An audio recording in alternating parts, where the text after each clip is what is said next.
My name is Carl Capotorto, and we're walking around in my old neighborhood in the Bronx. This is where I learned how to make a pizza, trained to be an altar boy, remodeled a house against my will, lost a couple of friends to the Son of Sam, discovered disco and busted out a bunch of great disco moves, and just generally tried to go from boy to man. Though I left the Bronx many years ago, it keeps pulling me back in. This neighborhood and my life here is the subject of my new memoir, Twisted Head.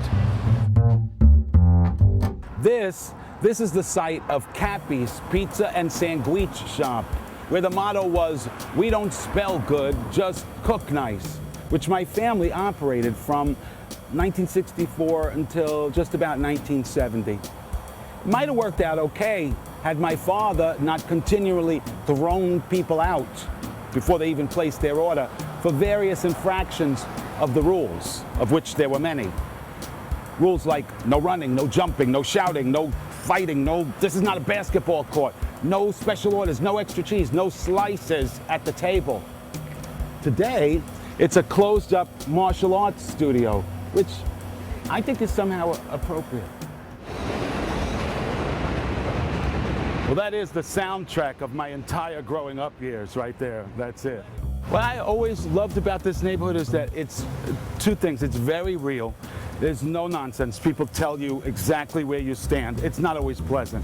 And the other thing that I really did always appreciate, and appreciate more now, is that all kinds of people live here.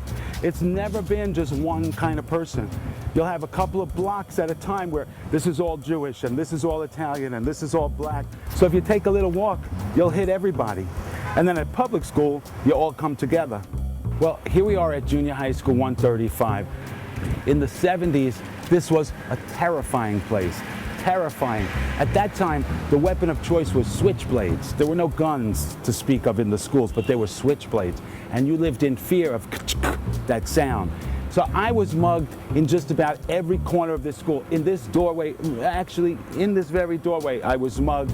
In one of these windows right here, we had a math teacher, Miss Davis, and she was very ineffective in the classroom. And she would just stand in the front of the room, like, "Class, come to order, class, please, class." And there would be like glue sniffing and fornication and switchblade practice. And, "Class, come to order, class." When she could take no more, what she would do is clamber over to the window, jump on the windowsill, open up the window, and half lean out and scream back at us, "I'm gonna jump!" So if you were walking by here at that time, you'd see Miss Davis hanging out of one of these windows screaming, "I'm gonna jump!" Nice. Well, here we are at St. Lucy's Church, which figures pretty largely in Twisted Head, which, by the way, is just the literal translation of my last name, Capotorto, Capotorto, Twisted Head. There's a reason for that. My main memory as we're standing here of this church is that I was an altar boy here.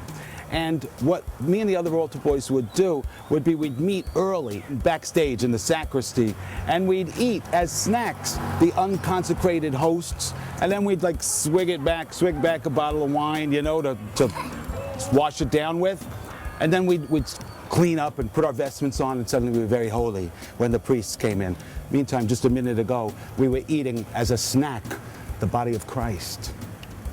Terrible.